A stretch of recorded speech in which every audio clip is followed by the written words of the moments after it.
Another room. All right. Bring up notes because Matt's a bitch. Matt's a bitch because I'm bringing up notes. Those two go hand in hand. Factual song.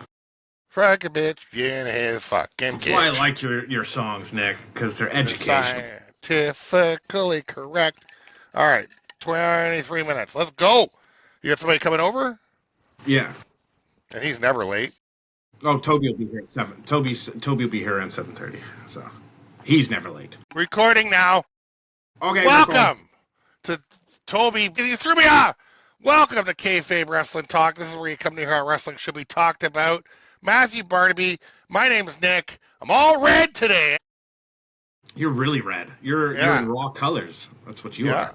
I'm redded up. Dr. Pepper with a bit of Hulkamania and some alcoholism in the face. So, like and subscribe. Matt, where are we starting here? How's it going, first of all? I never asked that. Amazing. I couldn't be any better. I'm in tip-top shape, my friend. Just like a steaming pile of cocks and a big bag of shit, huh? Yeah, nailed it. Nailed it. And yourself, sir, are we doing well, Mr. Handsome Nick? Look at how red I am.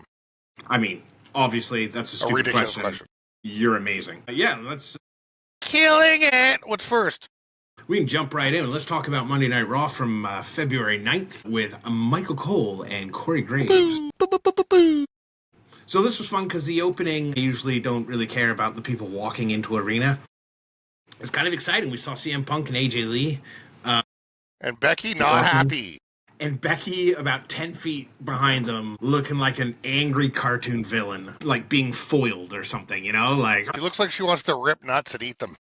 She looked very upset and angry. And we opened the show with Cole letting us know that Braun Breaker sustained an injury. Cole at the top says he wasn't sure what kind of injury it was, but he had surgery and is out of action. I'm like, how can you know he had surgery? Anyways. We do find out a little later from Paul Heyman, but this brings out a very, very, very angry and frustrated Becky Lynch to open the show.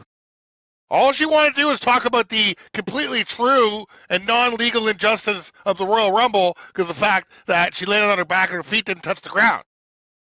She was complaining, trying to expose this so-called corruption from the Royal Rumble, which is just ridiculous in my opinion. When you say so-called, you mean true and right?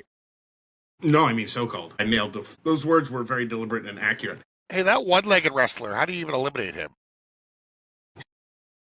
Anyway. Zach Gowen, yeah. Both feet have to touch the floor. Why was this? I mean, can we go back in time? It should have been storyline.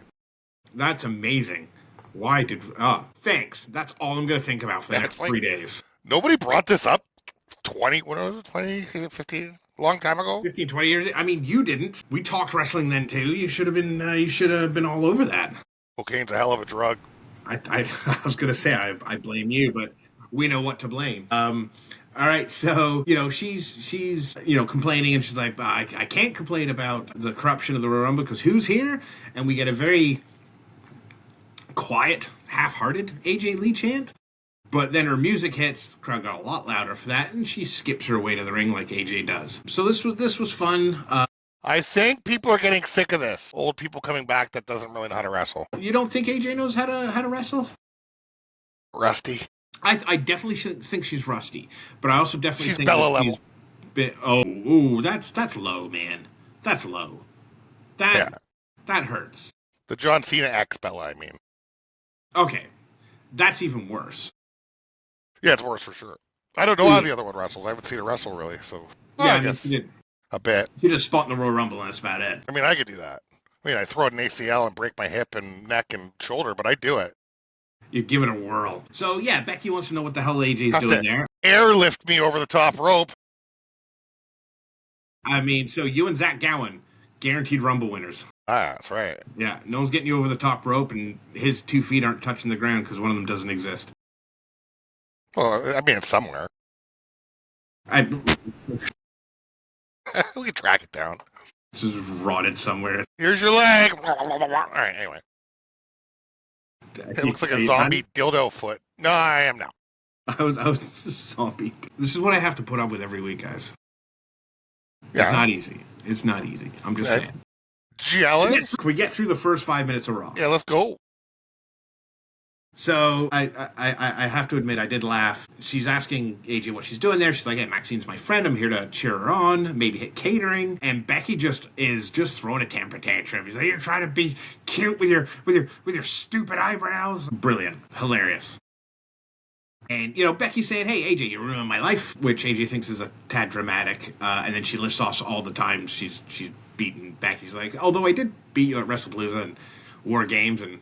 I did cost you the IC title, and AJ's like, well, now I'd say it out loud. Maybe I have a point, which I thought was fantastic. But there's Becky just snapping. Well, finally somebody admitting Becky's right.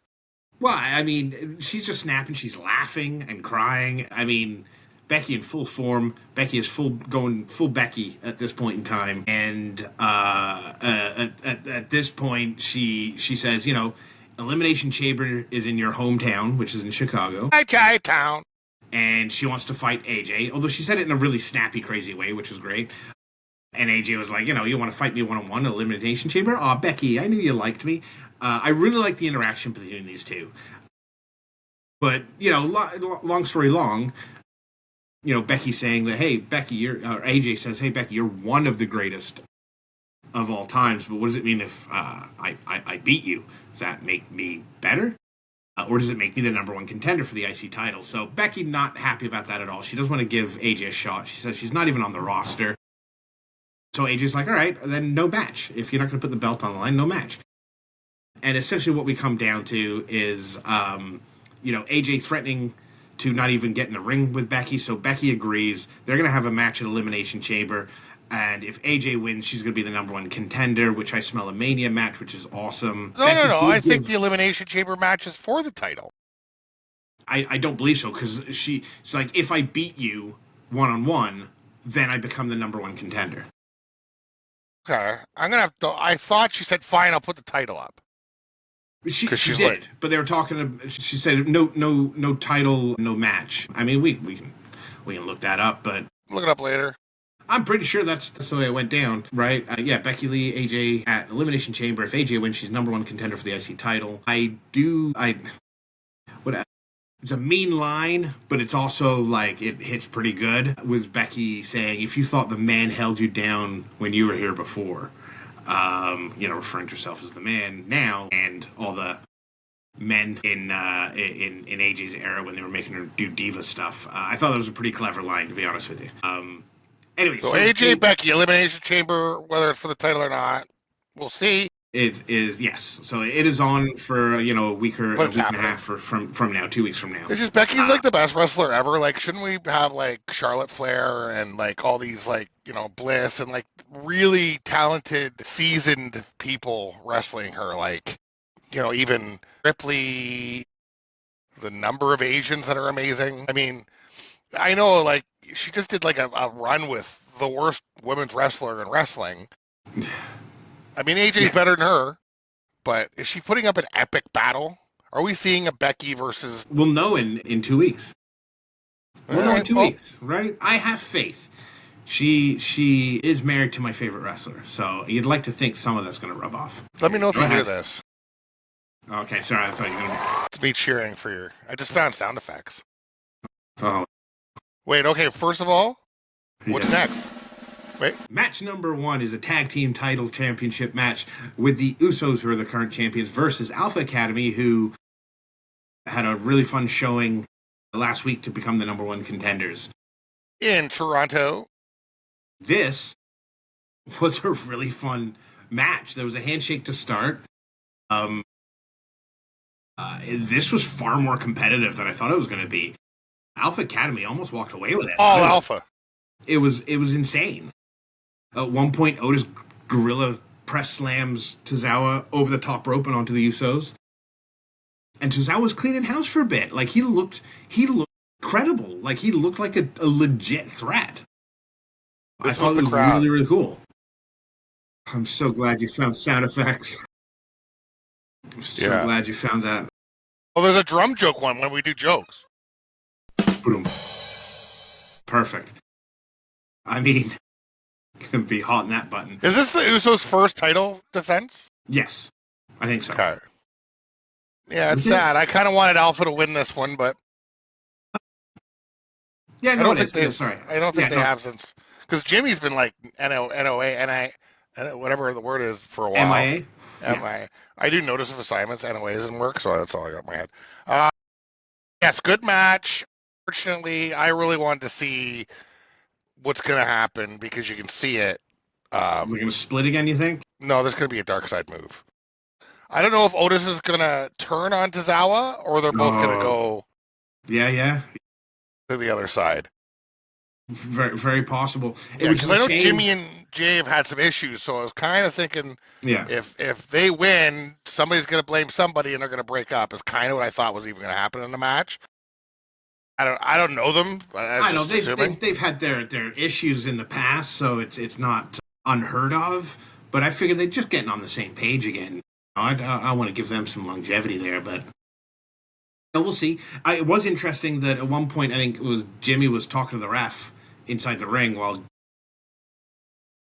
essentially distracting the ref. So Jay popped out and smacked Tozawa on, and that felt a little uncalled for.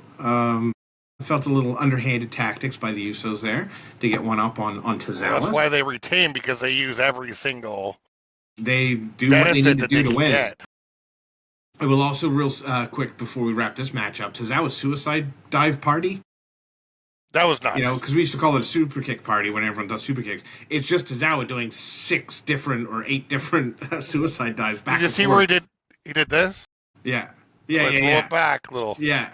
It's brilliant. Absolutely brilliant. His senton that he does from the top rope. Oh my! I mean, I know he doesn't weigh a lot, but that looks more painful than Finn Balor's coup de grace. Right? Like, I mean, the way he lands so heavy. But we do see the Usos finally take control. They end it with a 1D. But I thought Alpha Academy really shined in this match. I thought they were fantastic. All right, so this one says transition. So next subject. After a pretty cool hype... I know. I'm just trying to get through it, is all I'm saying. So after a pretty cool hype video of Roman and Punk, we get your favorite...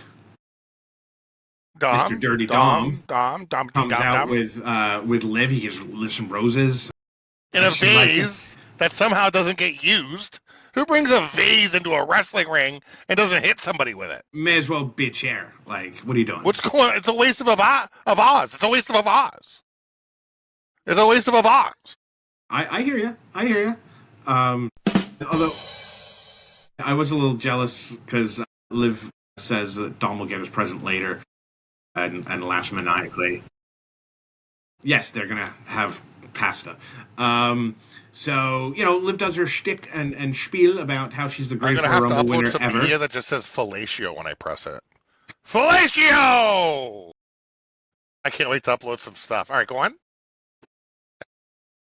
I mean, not a lot to talk about, right? She says, both Jade and Stephanie Vicker are afraid of her, and whoever she faces is going to lose their belt.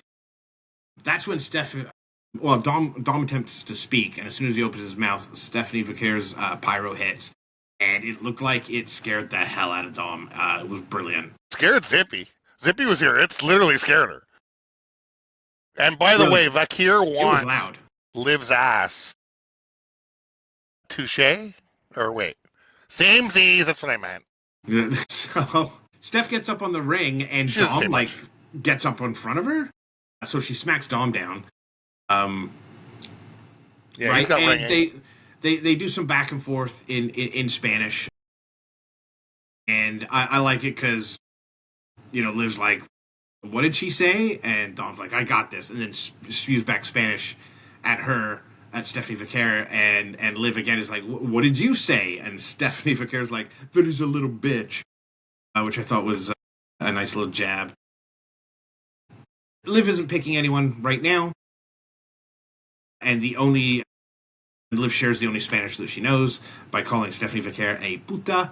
And Kara didn't like that. No, what does she puta didn't. mean? Dom, I think it's jerk or meanie or something like that. I think it loosely translates to that. Dom gets a little too close, eats a couple of slaps. We all go to the back, and everyone is hoping that Stephanie takes out Liv, or at least gives her a couple of devil's kisses. Sorry, that was a mistake. That was perfect timing. Oh, it's a transition time. Had you not said that, I would have gone right into match 2, Elimination Chamber qualifier match. We got Lyra Valkyria versus Ivy Nile versus Rhea Ripley. This was an interesting dichotomy of styles. And I kind of really thought Ivy Nile kind of came out in this match. But watching Rhea Ripley and Valkyria wrestle was very interesting, very different, and I want to see more of it. I thought it might be the best match of the night. It might have been the match of the night. I would say the match of the week. Oh, wait, well, it's the first show, but whatever. Ivy was clearly the MVP of this match. No, that's what I mean. It was like her coming out or something. Man, can she go. She did the double simultaneous German. So she German suplexed both of them at the same time. Is that the second time?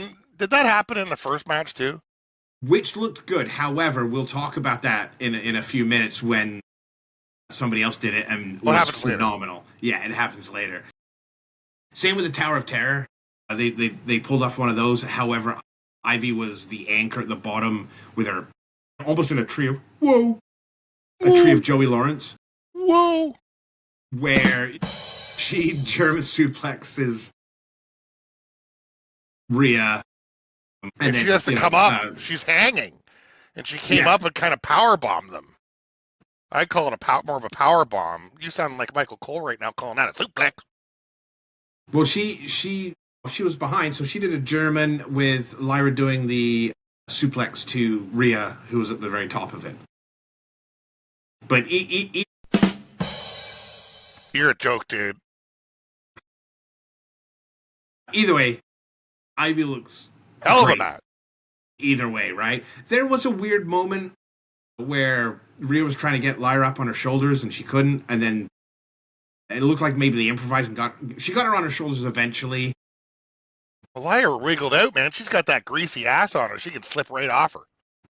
I've heard that about her. She definitely slipped greasy ass because she slipped off of Rhea's shoulders a second time right before Ivy tried to bulldog her, and it was just a mess. And everyone was down on the ground. There was a very cool, assisted DDT. Ivy kind of assisted Lyra in a DDT to Rhea, and man, I thought Rhea was dead. She spiked herself, man. It looked really good. So again, I don't like the company Ivy keeps, okay? But I cannot deny that she was the MVP of this match. Is she even keeping company anymore?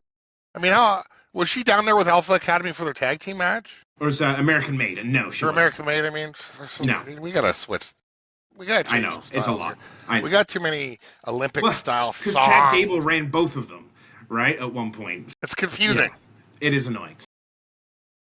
But either way, yeah, so Rhea wins it with a riptide to Lyra. So she's going to the Elimination Chamber. But again, I felt Ivy crushed it. She looked like a legit threat in this match. So we got Dom backstage with the Judgment Day, talking to Finn, and he Dom's like, "Oh, it's okay. JD will be back soon. You guys can go for the tag titles." It's not what he wanted to hear. Not what he wanted to hear. Everyone's talking about Punk versus Roman. He's like, "Finn, your window's closing." Finn does not like this at all. He's like, "I thought we were supposed to be family," and walked off. So, if you remember, a couple of weeks ago, I was a little upset that, I thought Finn was going to break out from the Judgment Day. I got excited about that, and he ends up jumping Punk and, still being the dastardly man that Finn is. But this seems like, he's not getting along with the Judgment Day folks. I fucking hate you, Sound. You don't like the word dastardly, do you? That's a quality word, my friend. And I'm going to use it as often as possible. Words dastardly. So, now, what I really like, so Michael Cole is in the ring, and he's talking Punk versus Reigns, and Finn Balor comes out to interrupt. He is fired up from, Judgment Day kind of, lessening his role at this point. He's also sick of being an afterthought. He is largely sick of being an afterthought. He says people are overlooking him, right? Punk's injured, and he knows Punk's injured. Why? Because he injured him. And he doesn't want to let Roman swoop in and take his kill, which I thought was a really good line. Finn had gone against Roman before, had him beat before his family joined in. He knows he can beat Punk. He wants to fight Punk at the Elimination Chamber. You know, Punk beat Finn in his hometown. It's time for Finn to repay the favor. And yeah, he's not an afterthought. So I got two comments here. First of all, Yeah. If Finn loses, where does that put him? And why is Cole still so stupid? Because the question he asked is stupid. Do you remember the question? He asked him, which one? why are you doing this? Why are you going to risk the main event at WrestleMania? Right, yes, right. Yeah, why are you going to risk the yeah, so I did have that down. Right. Ridiculous. It's so He's got to pull his dick out of his vagina. Dear Lord. But so before what that, are we talking about? He's a fighting champion, Punk. Right. So before that, Adam Pearce comes out with like all the security and says, Finn's too late. And it was just like it was for the Rumble. He tells Finn to leave because Punk and Roman is a lock. And here comes Punk. And he is fired up. Finn's standing on the announcement table at this point in time. Punk's in the ring leaning across. Punk wants to fight him right there and then. That's Mike. So let's fight. He's like, you're not an afterthought. You're a first thought. He was his first thought. Which, if you remember when Punk first won the title, he name-dropped Finn as being somebody who's earned a title shot. Right? Finn says put the title on the line, and, Punk's screaming about how he'll beat the hell out of Finn and any day, all day, wherever he wants. Punk is up for it. And all the yelling and screaming upset Adam Pearce. So he's like, fine. You guys can fight for the title at Elimination Chamber. It's official. He's a very sensitive, bald man. He really is. That's when Cole asks a stupid question. Why are you jeopardizing? And Punk's like he's chasing something. He's a fighting champion. He's chasing greatness. He'll fight anyone, anywhere, anytime to prove he's the best in the world. He doesn't just say the words. He tries to back it up. And he went off. He's smart enough to know things. He's humble enough to know when it could end any time. And he's something enough to know that humble enough to know it could end at any time. And he's like, but that shit ain't happening. He dropped a swear word, right? And what was the line? He said, Roman, I don't think you hate me. How could anyone hate me? And a big grin on his face. Punk was all kinds of fired up, right? And that really sold the match with Finn. Like, it almost is an afterthought. Finn is not wrong. It is almost an afterthought because all you're thinking about is Punk Roman. This made it feel like this match is important now. And the crowd has got to win it. And what did the crowd do? It's exactly it. All right. I know we're late here. Let's just pound through this. So that's okay. I've delayed 10 minutes. I just messed up. We're good. So up next we got Pierce is backstage. Heyman shows up. He's blaming Pierce because somebody's getting a tsunami eventually. Right? Heyman mentions it's a hernia that Braun's out for, which 12 weeks to 6 months. 12 weeks to 6 months. 3 to 6 months. Brutal. All right. Right. And he says the reason is because he went home and rage power lifted. That's what he said the reason was.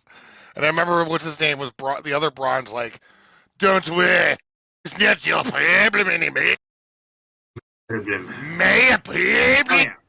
Adam Pearce is eating a tsunami sometime in the near future. Guaranteed. It was nice of Pearce to say. I thought we were done. To say how important Braun was to the company. But the last piece was him telling Heyman, no one get involved in the match later tonight. Elimination Chamber match, qualifier. Don't get involved. And Heyman's like, is that a request or a declarative statement? And I like what Pierce says. He says, well, seeing as we're just friends talking here, it's a threat. Which I thought was great.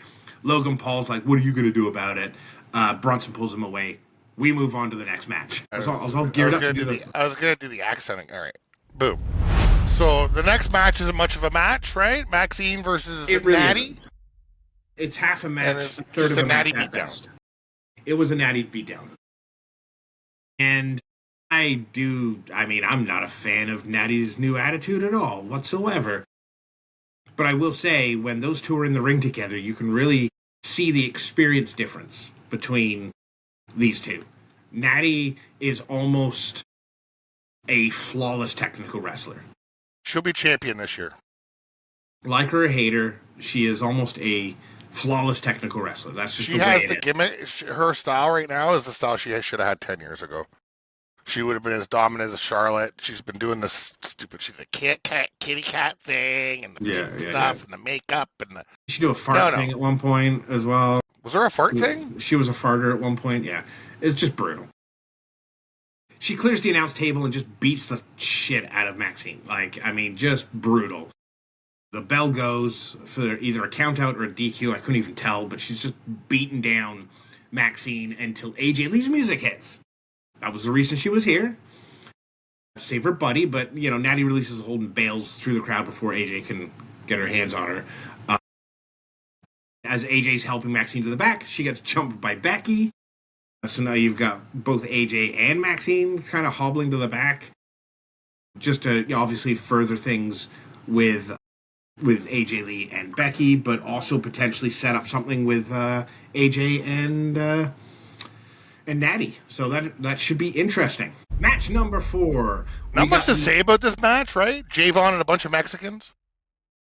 Javon versus the Mexicans. Is this turning into a Doink the Clown situation? Because it feels like a Doink the Clown where there's dates and there's more clowns and stupid. It is pretty nutty. So we have the Americanos, who is, Rayo and Bravo. Rayo's in red, Bravo in blue. Americano. They have El Grande Part 2 with them.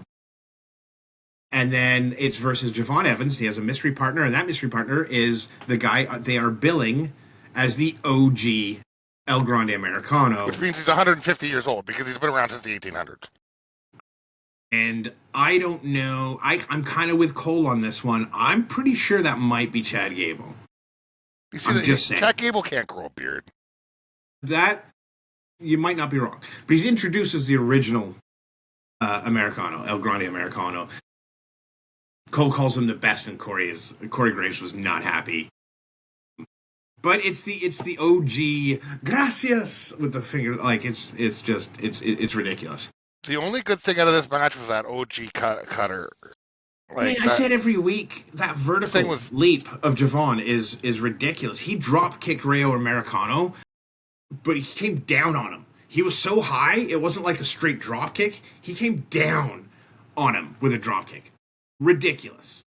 Well, I think Javon had a feeling that the match was getting a little slow. So, he had to do that coast-to-coast freaking stunner. I can't wait to see this guy get a little more seasoned. It's crazy. So this is the match where we saw the second double simultaneous German suplex of the night. Right. The difference being is, Mr. OG El Grande,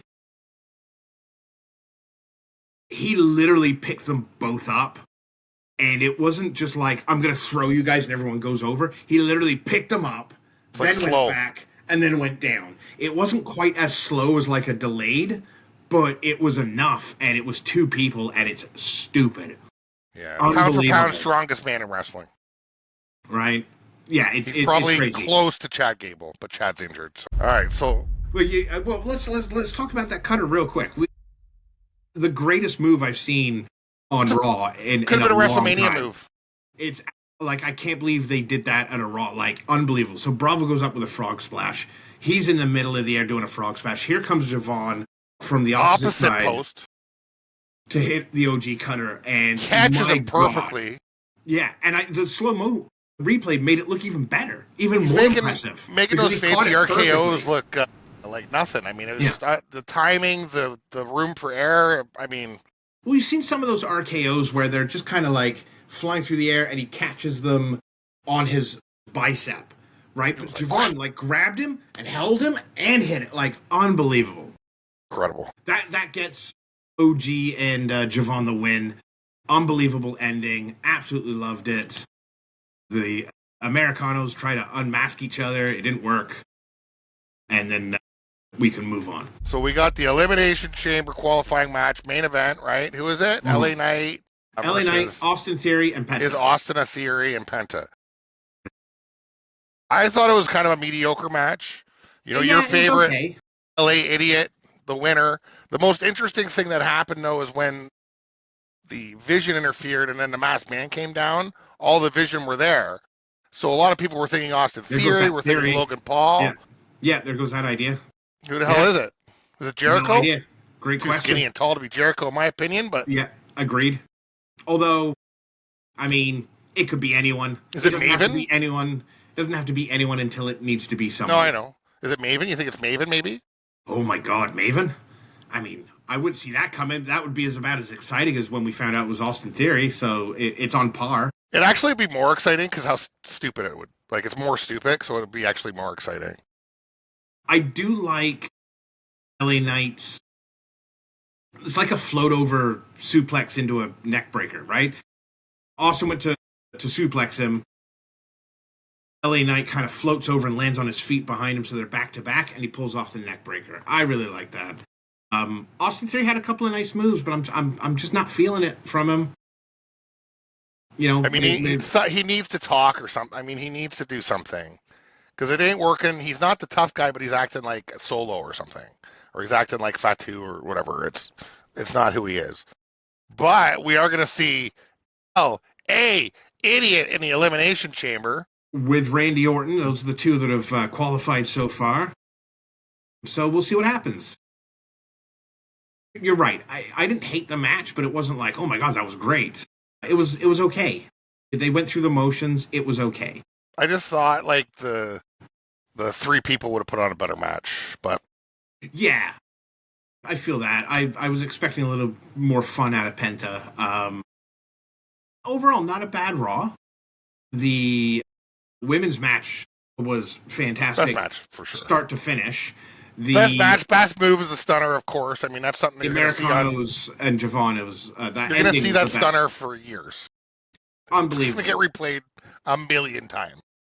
I found it on YouTube and replayed it several times already. Like, it was just so impressive to do. 5 matches, almost. I've been complaining at the 4. So maybe 4.5 matches tonight, because the Natty Maxine wasn't much of a match. Yeah, 4.25. But we're building to Elimination Chamber. We got some qualifiers. We got some matches set. It did its job. Good pod, everybody. Good pod. Like and subscribe. Let us know what you think. We don't have time now, but we should maybe do a quick one this week, and let's just talk about last week's Roman Reigns Punk promo. Don't have a ton of time now. I got people coming. You got people coming. But I think we should take 5 minutes and maybe even just break down that promo. I'm going to watch it again, and let's think about that. But either way, like and subscribe. Matthew Barnaby, handsome Nick Hanlon here. If you think I'm wrong, well, you're for sure wrong. And it doesn't matter what you comment, because it doesn't matter. Bye! More of a golf clap. Can't wait to get some sound effects in here. There's going to be fart noises and everything. Anyway, bye! What do you got?